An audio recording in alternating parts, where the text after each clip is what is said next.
Hello, welcome to Maths O'Clock.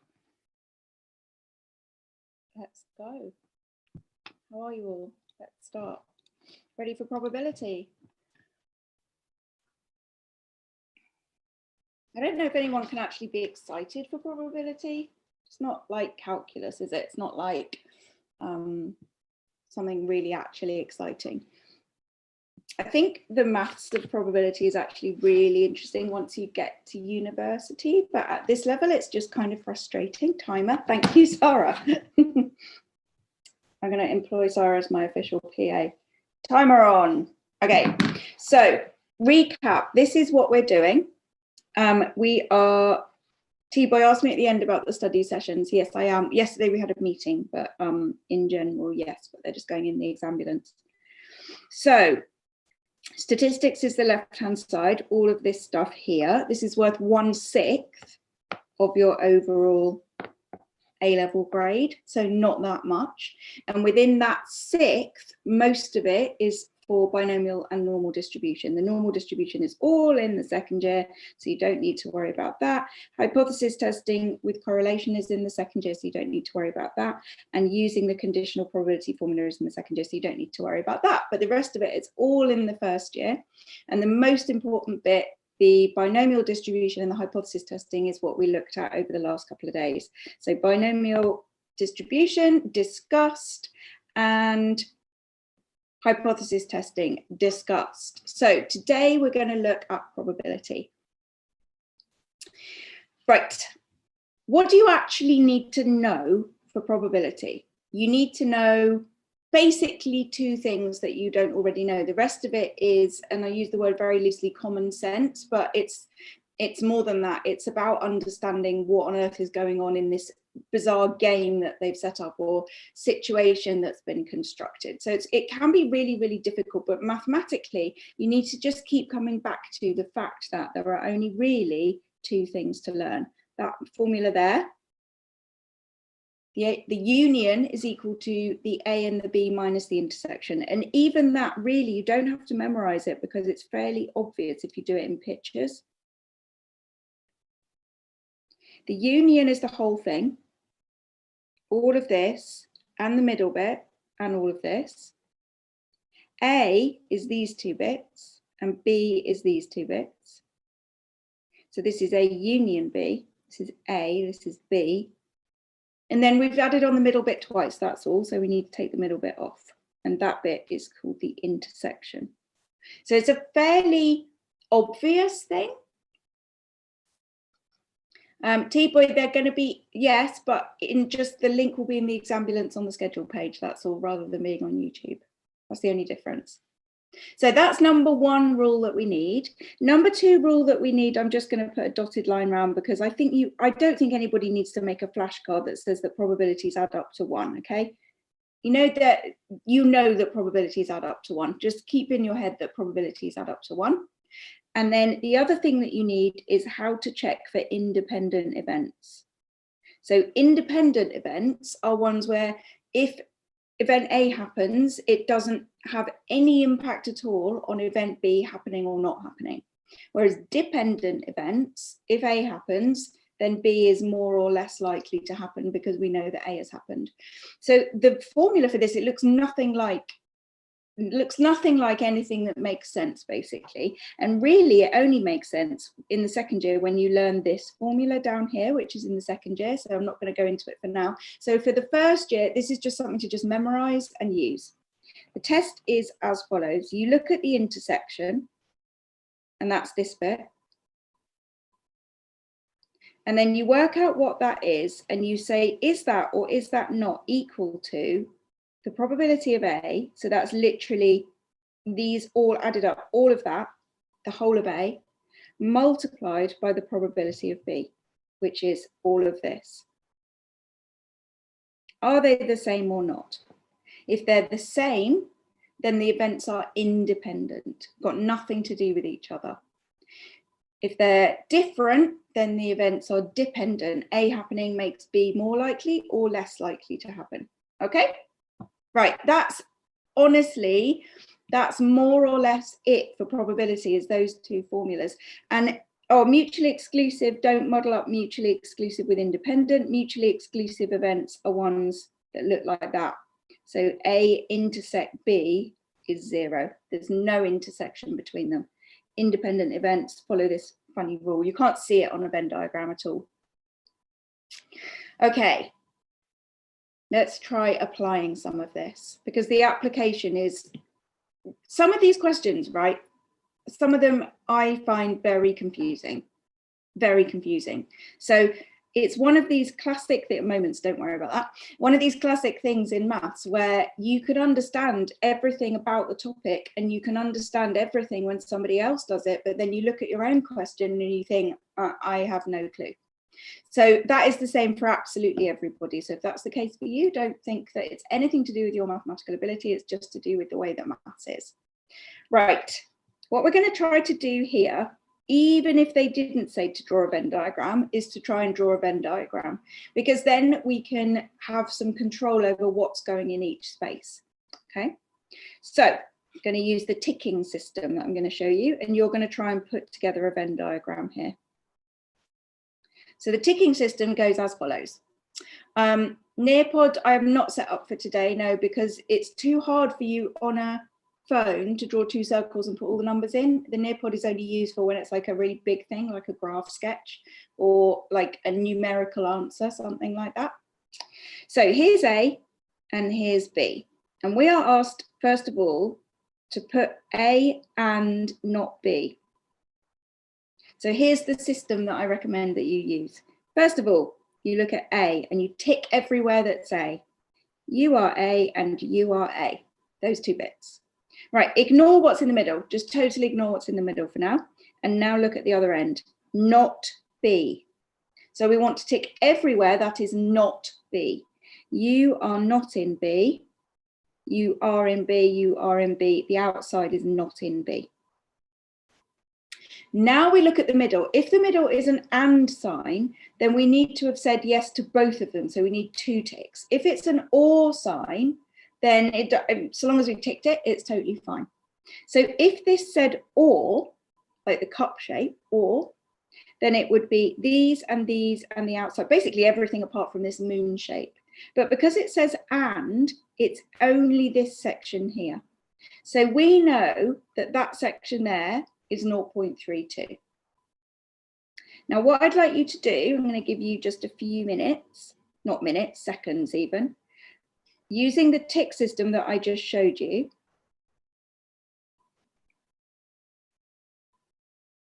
I'd like you to add in the information. Oh, this is perfect timing. There's someone delivering something at the door. So you try to fill in the Venn diagram while I go to the door. There won't be a sec. Try using the tick system.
Okay, do you like Nearpod?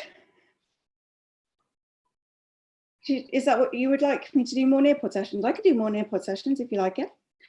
Oh, right, I just ran. Okay, so tick system for not A and B. This is A, this is B. Not A is there and there. That's that one. B is there and there. And means we need 2 ticks, which means it's this section here. So we know that this is 0.11.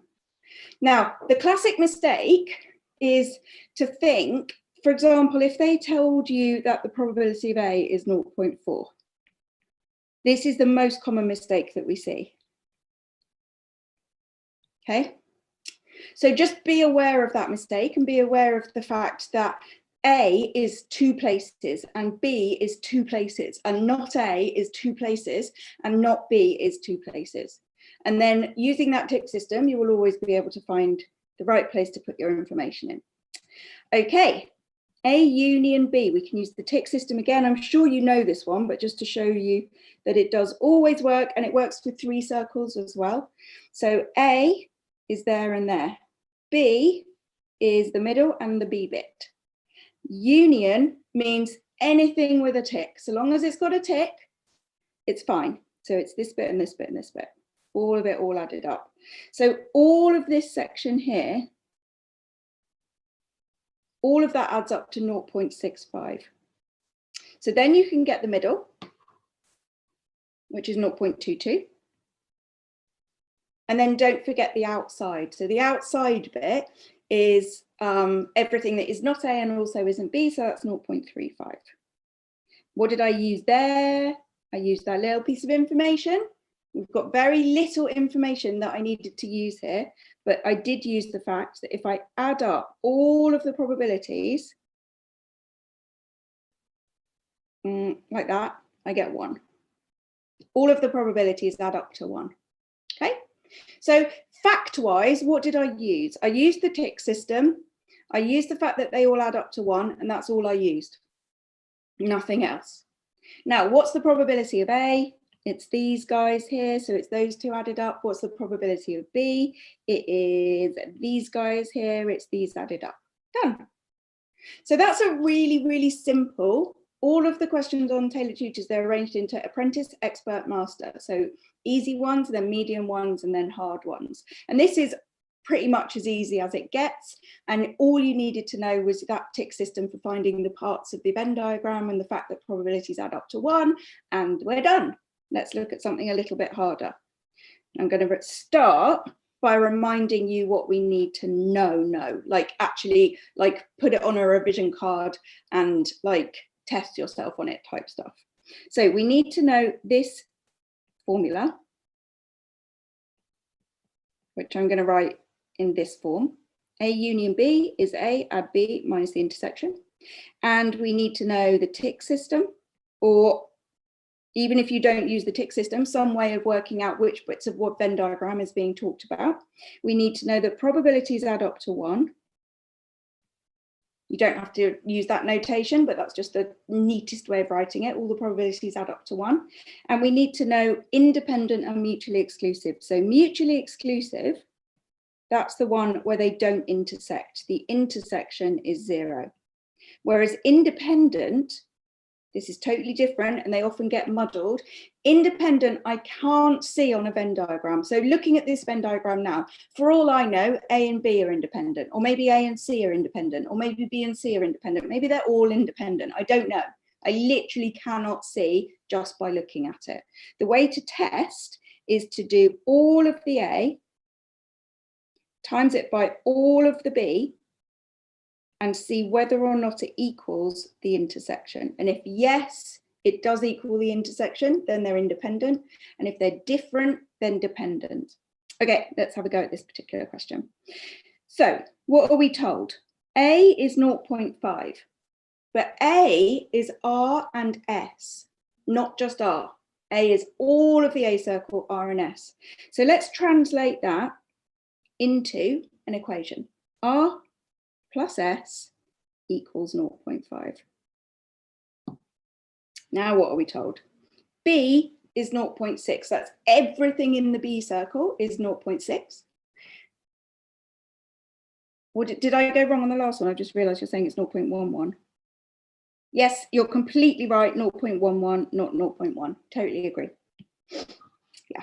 Okay, B is 0.6. So what have we got in the B circle? Well, the B circle is all of this. So S and T and P. And this happens a lot in these kind of middly probability questions, where the thing that gets introduced, because they can't introduce any more knowledge because there is no more knowledge that you need. So how do they make it a bit harder? Well, they make it a bit harder by introducing some simultaneous equations, which is what's happening here. So this is really, really common to see this sort of thing happening. So what's in the B circle? S and T and P are in the B circle, and that equals 0.6. They tell us that C is 0.25. What's in the C circle? P and Q.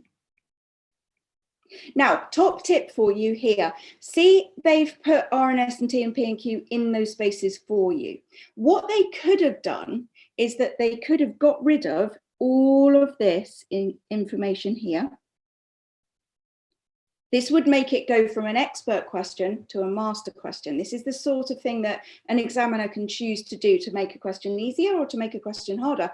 But just because the examiner can do it to make a question easier, you can do it to make a question easier.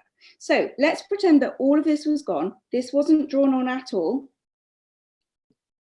And it just said the Venn diagram, there are 3 events, A, B, and C. There are 3 events. And then it tells us the probability of A, the probability of B, and the probability of C. Now, in that situation, just like I said with this one, I'm going to draw the Venn diagram even though it didn't tell me. And then I was like, oh, it has told me to draw the Venn diagram, but I'm going to draw it anyway. Exactly the same. By drawing this Venn diagram and by making up your own letters for each of the different sections, that then gives you something to work with that information about A, B, and C. And what it avoids is the common mistake that looks like this. Here's A is 0.5. Here's B is 0.6, and here's C is 0.25. That's the common mistake, thinking that the probability is just that little bit on the outside rather than the whole circle. So what information, or sorry, what knowledge have we used so far, and why will you not delete?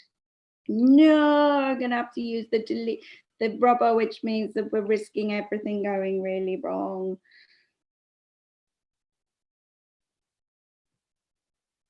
Oh, we survived. Good. Sometimes when I do rubbing out, it just like crashes.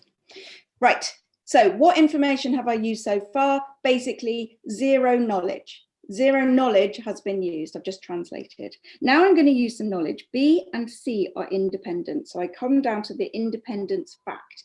The independence fact is to do with the intersection. So B intersect C.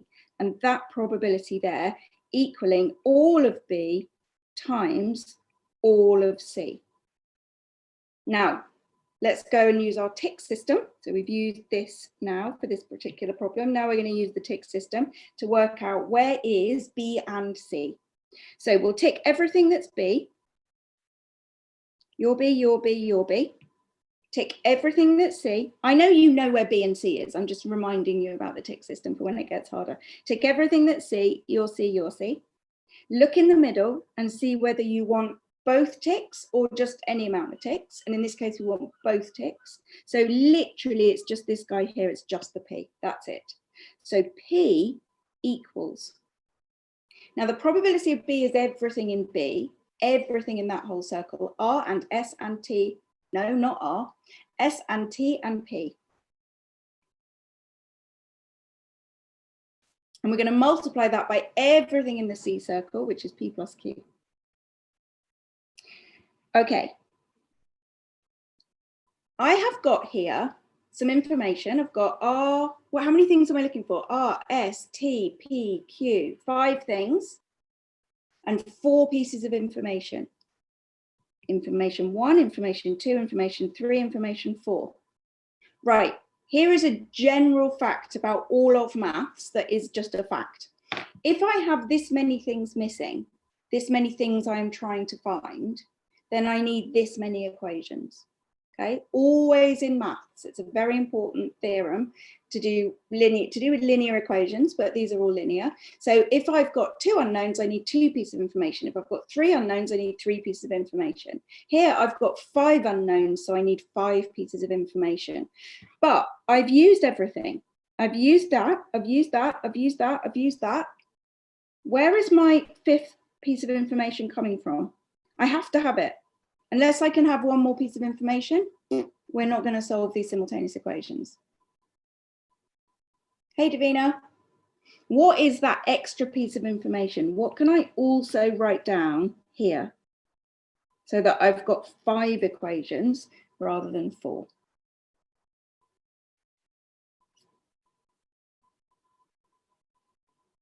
Okay.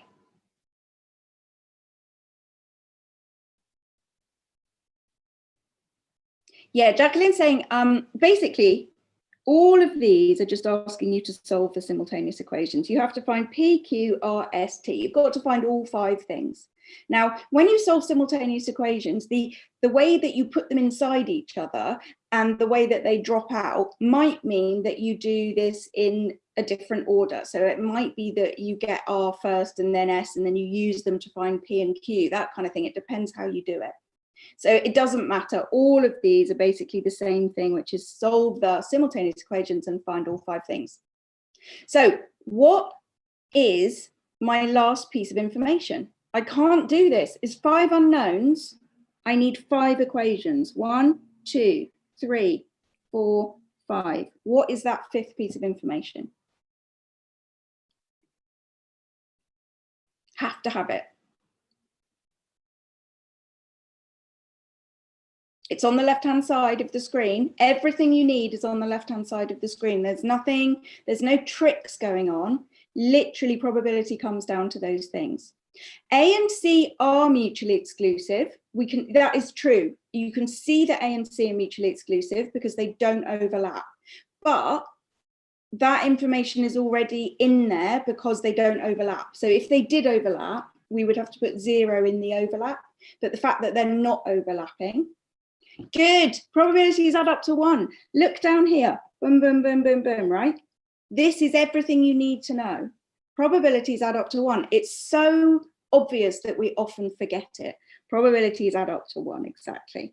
So therefore, R, add S, add T, add P, add Q, add 0.08 is 1. There we go. So the information that we've used so far is these 3 bits of information here, the tick system for knowing what is where, even though we didn't actually use that much. The fact that probabilities add up to 1, that you've probably known since you were about 12. The fact that independent events satisfy this equation, that was a big piece of knowledge. And then look, all of this is simultaneous equations, it's algebra. There's no probability in here. There's no like, this topic is not statistics, is it? All of these marks are for simultaneous equations. They're nasty, stroke, fun simultaneous equations, but that's what it's for. Okay, I don't think we should waste time solving these simultaneous equations because it's algebra, but I think it's a fun thing for you to do and it's a good exercise. So I'm going to write down the answers for you. And then if you want to come back to this recording later and try to solve these simultaneous equations, like work out what's the most efficient way, put that in there, blah, blah, blah, then you can do. So the answers are P is 0.15. Q is 0.1, R is 0.22, T is 0.17, and S is 0.28. So fun exercise for later on today is to go back to that. Now, this one. State giving a reason. So we're going back to this piece of information here about independence or not independence. And the way that you lay this out, it's the same fact that we used here. So they're kind of assessing it twice. See, Independent, if you didn't know that independent was that formula, then you wouldn't be able to do any of this stuff. If you do know that independence is that formula, then because B and C are independent, you get to write this down here.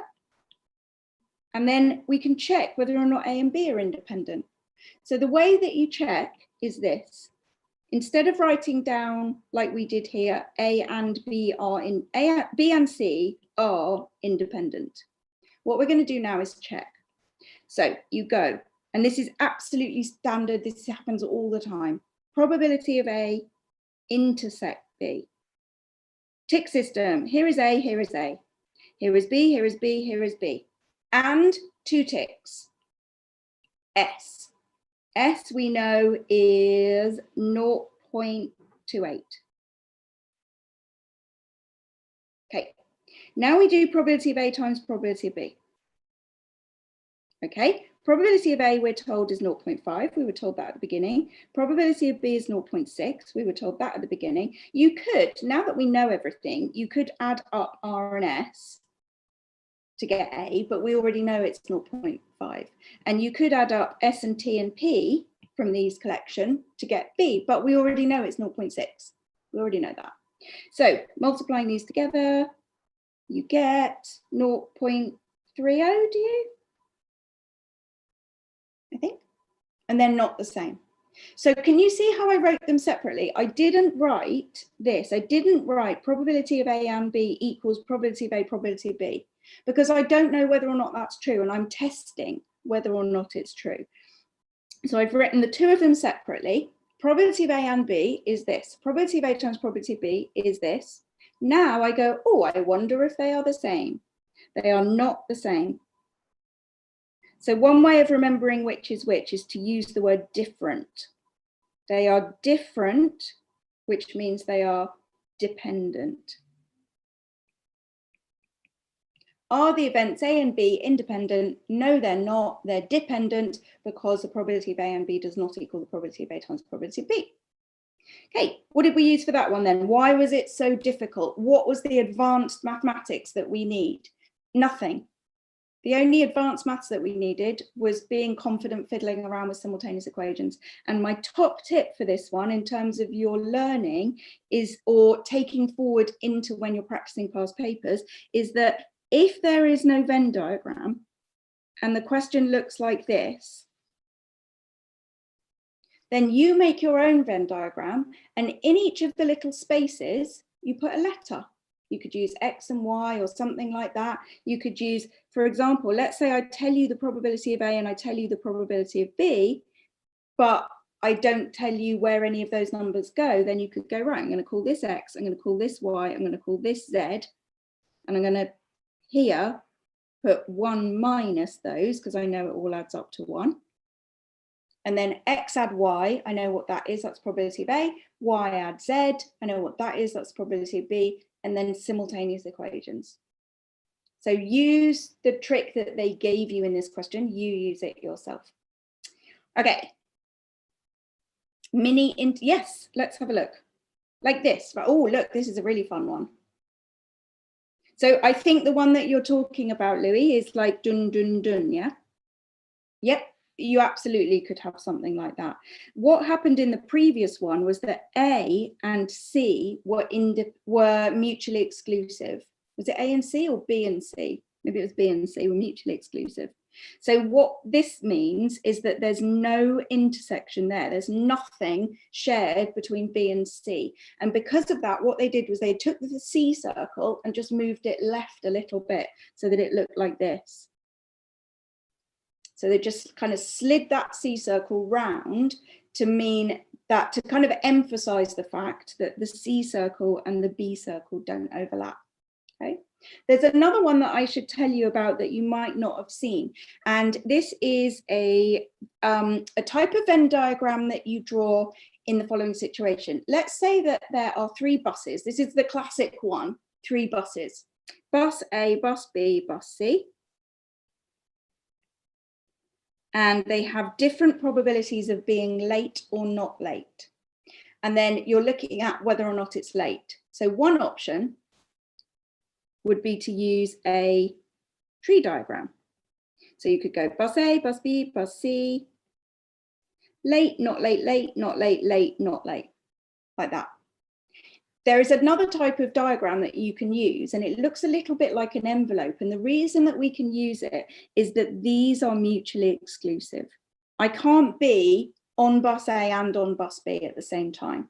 So it's the same as this Venn diagram. Look, I can either go down that route or down that route or down that route. I can't do an intersection. I can't go down two routes of the Venn diagram at the same time. Sorry, of the tree diagram at the same time. Now, in these situations, this is what it looks like, a bit like an envelope. So I take the whole space, the whole lot, and I divide it into 3, because I have to be either on bus A or on bus B or on bus C. So I divide that space up into 3, like that. And then each of those sections represents a bus. So this is bus A, this is bus B, this is bus C. And then you do a circle in the middle. And that circle is late and not late.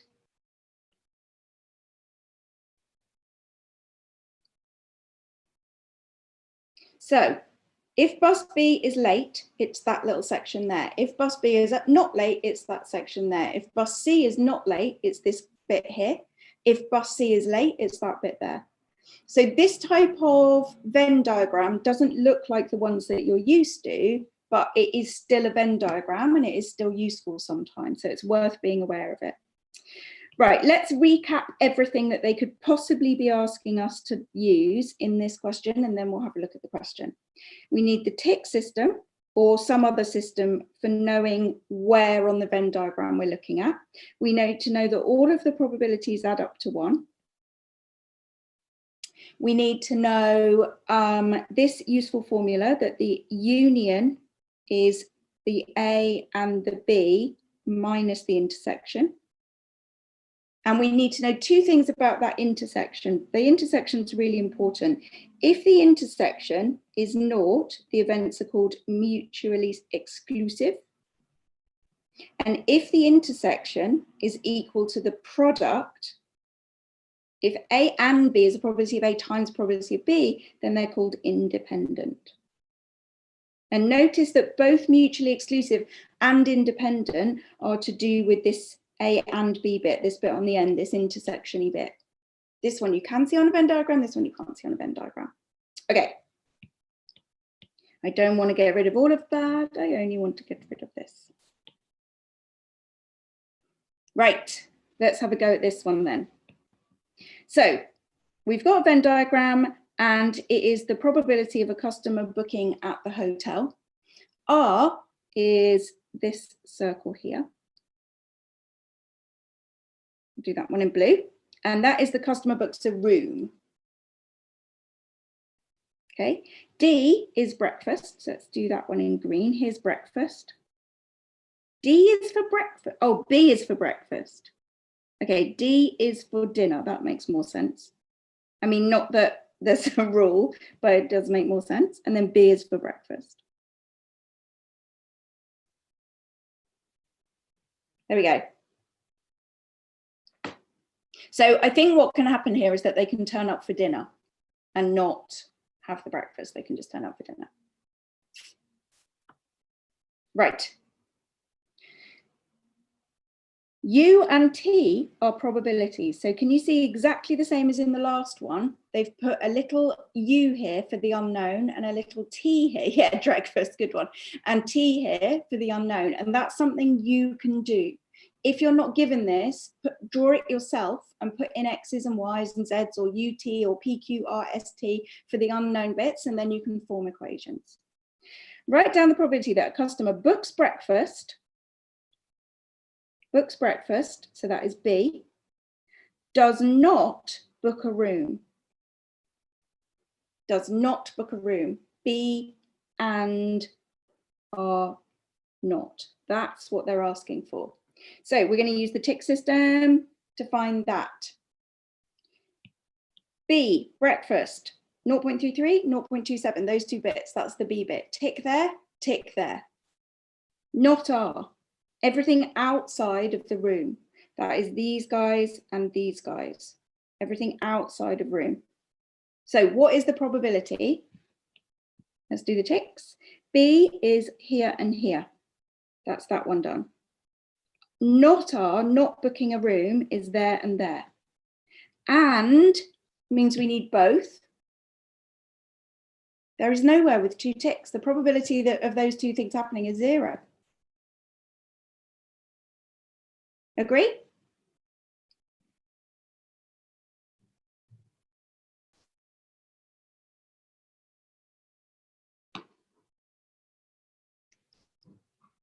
Agree, or am I pulling the wool over your eyes here and making you agree to something that is not true?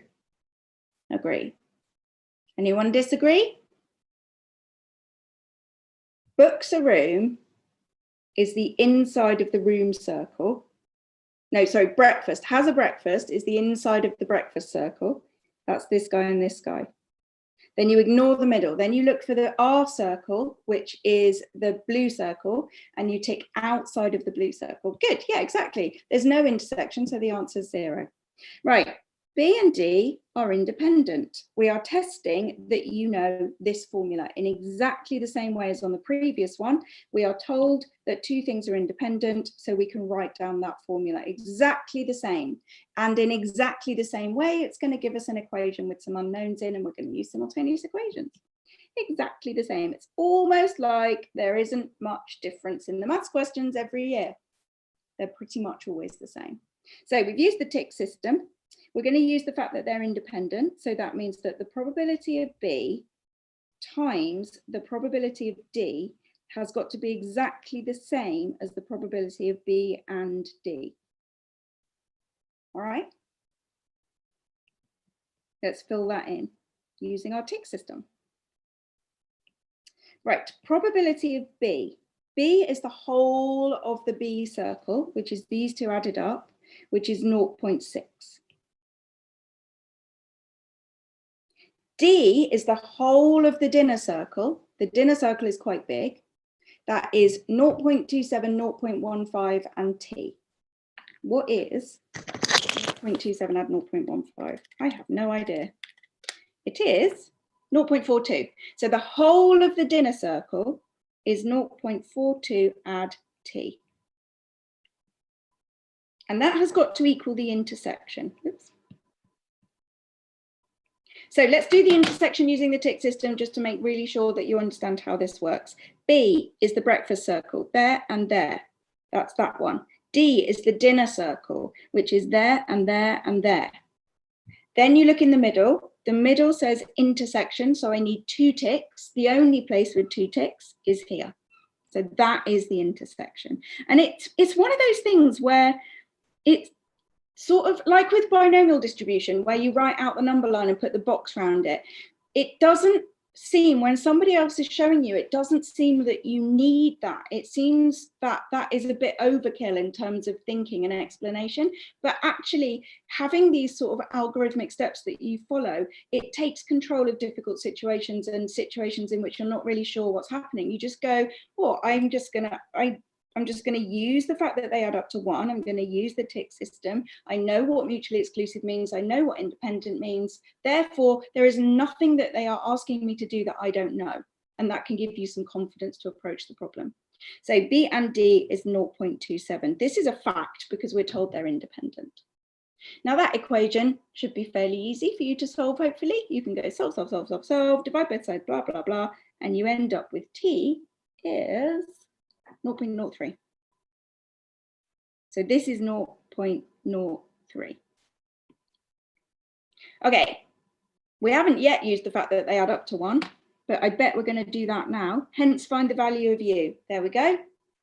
They got us to use the tick system. They got us to use the independent facts. Now, the thing that everyone forgets, it's so obvious that we forget it. It all adds up to 1. If it all adds up to 1, then we can work out what U is. There's 0 out there. So we can work out what U is. All this lot adds up to 1, and U is 0.22.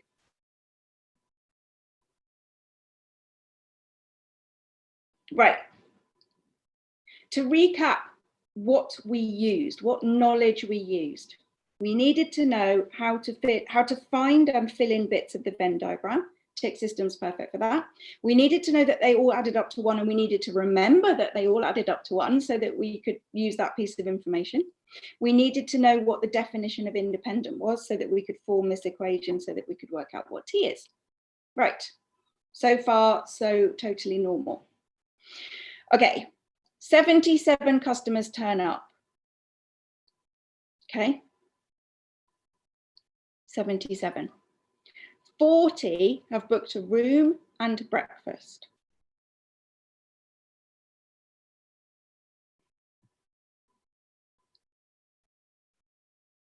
Have booked a room and breakfast. So have a look at the Venn diagram and think, where is room and as well breakfast?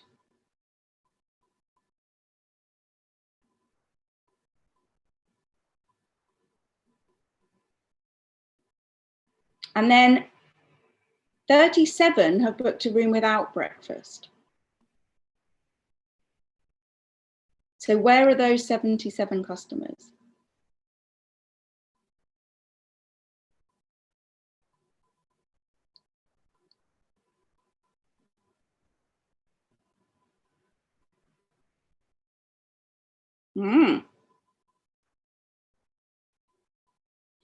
I know. Let's do this is worth 2 marks, right? 2 marks, that's it. So I'm going to give you another minute, and then we'll just all chuck in what we think the answer is to how many of the 77, okay? So I'll give you 1 minute starting now, where I don't disturb you.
One more second. Right. Has anybody got an answer, or are you feeling really, really confused? If anyone's got an answer, stick it in the chat and I will tell you whether or not you're right. And then I'm going to set you a little challenge.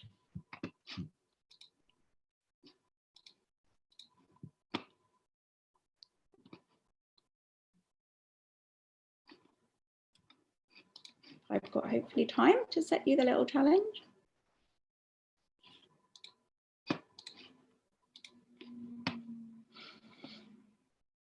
Okay, no one yet has put an answer in. So here is your little challenge for today. I have made all of the AS probability. This is the content guide, which you get by clicking content guide button in your Exambulance, okay, that everybody has got. Inside the content guide, all of the AS topics are here. Okay, so this is all your learning, and this is where you can work through and make all of your notes. And we've been looking this week, what have we done?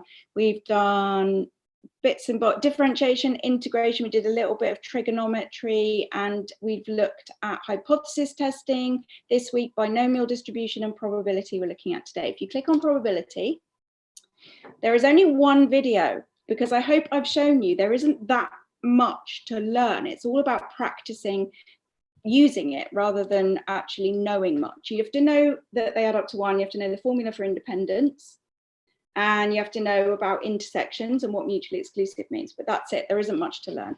So my challenge to you for the next 24 hours is to click on this notes template, watch this video and make notes on the probability, and then look, here is the questions that we did today. So your challenge is to redo this question without looking at the video, see if you can get it all right. read you this question without looking at this video, see if you can get it all right. The mark schemes are at the bottom. And here's the master question that we've just been looking at. So your challenge is to either get them all right, the answers are here, and be happy with what you've done, or if you're not happy with it, post a question here. Post a comment to me asking about the part that you don't understand. You can do like Christina's done here, you can upload a photo of your work and I can have a look and see whether or not you would get full marks for your Venn diagram. For example, if you don't put a box around your Venn diagram, if you only put the circles, you'll lose a mark. In fact, you might lose 2 marks. So you can upload a photo of your work, you can ask me questions about how to explain it, I can make a little video to explain it for you and attach that as a comment. So challenge for you today, after our little break that we're going to take in a minute, is to go find that and make some notes on probability, go back over those same questions, see if you can do them yourself, and try to see if you can get the answer to that last question. And the actual answer of the number of people is 77, isn't it? No, 33. There were 77 people. 33 is the actual answer. And if you can't get it, you can ask me about it. Okay. I am going to go take my little break and I will see you either at 4 o'clock for a study with me. That's going to be inside the Exambulance in the schedule page. You can click on that link. Actually, I need to put the link back up because it still says from yesterday that I wasn't doing it. Or I'll see you tomorrow at 12 o'clock. Or if you're in the second year, I'll see you in 10 minutes for moments. I wasn't sure if we were doing moments or projectiles, so I planned for moments. If not, we'll do projectiles another day. See you later. Have a lovely break. Thank you for coming today and well done for studying.